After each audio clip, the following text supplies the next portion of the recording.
Sometimes the most incredible stories aren't epic battles. They are hidden in what looks like a logistical manual.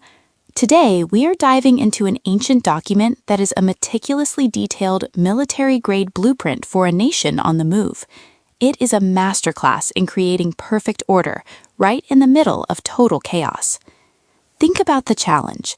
You are responsible for a massive population, not in a city with roads, but out in the wilderness. The count was 603,550 fighting men alone. When you factor in ancient Hebrew women, children, and the elderly, the sheer scale is mind-boggling, easily the size of a modern city like Baltimore. Managing massive scale requires systemic design, not just crowd control. When a population grows exponentially, informal structures immediately fail, demanding a highly deliberate blueprint to prevent total collapse. How do you keep a city of tents from just collapsing into a mob?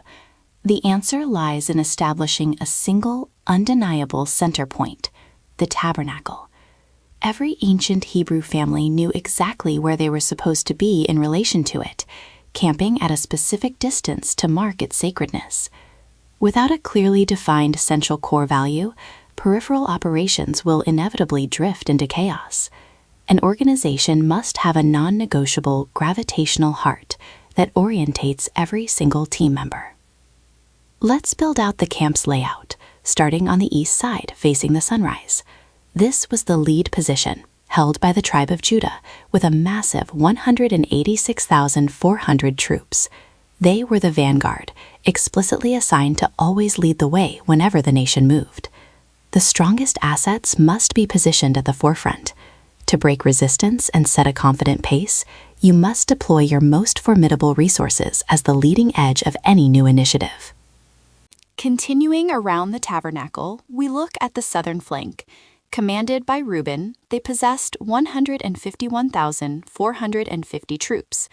This formidable force secured the entire southern border and formed the second wave in the marching order. A strong vanguard is useless without reinforcement. A reliable, heavily armed second wave provides the essential stability required to back up the initial momentum and prevent the leaders from being isolated. Opposite the vanguard, on the west side, was the division of Ephraim. With 108,100 troops, it was actually the smallest of the four divisions.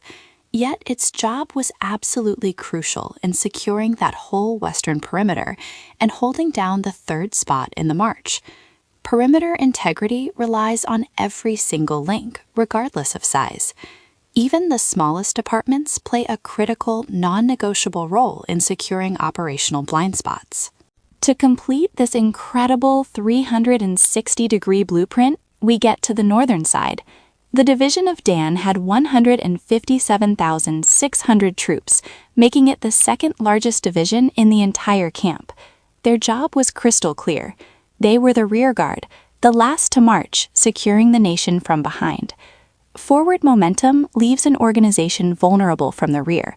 Your second strongest asset must deliberately be placed at the back to protect the team from trailing threats. That is the static layout, but what happened when it was time to pack up and move? The marching order was completely explicit. The East Division led, then the South. Then came the absolute key, the Tabernacle itself, carried by the Levites right in the protected center, followed by the West and North. When an organization pivots or transitions, the core mission must never be exposed. It must remain fiercely protected by operational layers while in motion. The text confirms the result of this incredibly detailed plan, complete and total order. Every single ancient Hebrew clan knew their place, whether camped or on the move. It was a system of absolute precision. A community isn't just a collection of people living near each other. It is a shared orientation. True belonging isn't just physical proximity. It is functional clarity, knowing exactly where you belong in relation to the center. To turn a massive crowd into a cohesive nation, you don't just need a destination. You need an unshakable point of reference. This ancient blueprint forces us to examine our own foundations today.